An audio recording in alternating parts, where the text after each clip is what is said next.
Item ಯಾವುದೇ ಇರಲಿ try ಮಾಡಿ ಆಚಿ ಚಿಕನ್ ಮಸಾಲಾ. ಬಿಡದಿಯ ಟೌನ್ಶಿಪ್ ಯೋಜನೆಗೆ ಸಂಬಂಧಪಟ್ಟಂತೆ ಪರ ವಿರೋಧದ ಚರ್ಚೆಗಳು, ರಾಜಕೀಯ ಕೆಸರೆರಚಾಟಗಳು ಜಾಸ್ತಿ ಆಗ್ತಾನೆ ಇದೆ. ವಿರೋಧದ ಮಧ್ಯದಲ್ಲಿ ಯೋಜನೆಯನ್ನ ಜಾರಿ ಮಾಡ್ತೀವಿ ಅಂತ ರಾಜ್ಯ ಸರ್ಕಾರ ಪಣ ತೊಟ್ಟಿದ್ರೆ, ಈ ಕಡೆ ಇದನ್ನ ಯಾವುದೇ ಕಾರಣಕ್ಕೂ ಯೋಜನೆ ಬರೋದಕ್ಕೆ ನಾವು ಬಿಡಲ್ಲ ಅಂತ ಬಿಜೆಪಿ ಮತ್ತು ಜೆಡಿಎಸ್ ಜಂಟಿಯಾಗಿ ಕಾರ್ಯಾಚರಣೆಗಿಳಿದಿದ್ದಾರೆ ಸ್ಥಳಕ್ಕೆ.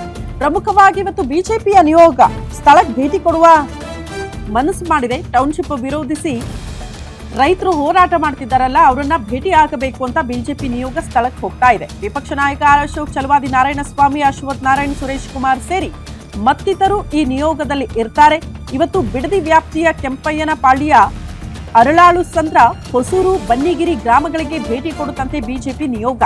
ರೈತರ ಅಹವಾಲನ್ನ ಆಲಿಸಿ ಬಳಿಕ ಯೋಜನೆ ಕೈಬಿಡುವಂತೆ ಒತ್ತಾಯ ಮಾಡಲಿದ್ದಾರೆ. ಯೋಜನೆ ಕೈ ಬಿಡದೆ ಹೋದ್ರೆ ರೈತರ ಜೊತೆ ಸೇರಿ ಹೋರಾಟಕ್ಕೆ ಬಿಜೆಪಿ ನಾಯಕರು ಕೂಡ ತೀರ್ಮಾನ ಮಾಡಿಕೊಂಡಿದ್ದಾರಂತೆ. ಎನಿವೇ, ಬಿಡದಿ ಟೌನ್ಶಿಪ್ ಯೋಜನೆಗೆ ಸಂಬಂಧಪಟ್ಟಂತೆ ದೋಸ್ತಿ ನಾಯಕರಲ್ಲಿ ಒಗ್ಗಟ್ಟಿಲ್ವಾ ಅನ್ನೋ ಪ್ರಶ್ನೆ ಇತ್ತು. ಈ ವಿಚಾರಕ್ಕೆ ಸಂಬಂಧಪಟ್ಟಂತೆ ಜಸ್ಟ್ ಕೇಂದ್ರ ಸಚಿವ ಎಚ್.ಡಿ. ಕುಮಾರಸ್ವಾಮಿ ಅವರು ಮಾತ್ರ ಮಾತಾಡ್ತಿದ್ದಾರೆ, ಅವ್ರು ಮಾತ್ರ ಸ್ಥಳಕ್ಕೆ ಹೋಗ್ತಾರೆ, ಅವ್ರು ಮಾತ್ರ ಪಾದಯಾತ್ರೆ ಮಾಡ್ತಾರಾ ಅನ್ನುವಂಥ ಪ್ರಶ್ನೆಗೆ ಇಲ್ಲ, ನಾವು ಇದ್ದೀವಿ, ನಾವು ಕೂಡ ಸ್ಥಳಕ್ಕೆ ಹೋಗ್ತೀವಿ, ರೈತರ ಪರವಾಗಿ ನಿಂತ್ಕೊಳ್ತೀವಿ ಅಂತ ಬಿಜೆಪಿ ಮನಸ್ಸು ಮಾಡಿದೆ. ಇವತ್ತು ಬಿಜೆಪಿಯ ನಿಯೋಗ ಸ್ಥಳಕ್ಕೆ ಭೇಟಿ ಕೊಡ್ತಾ ಇದೆ.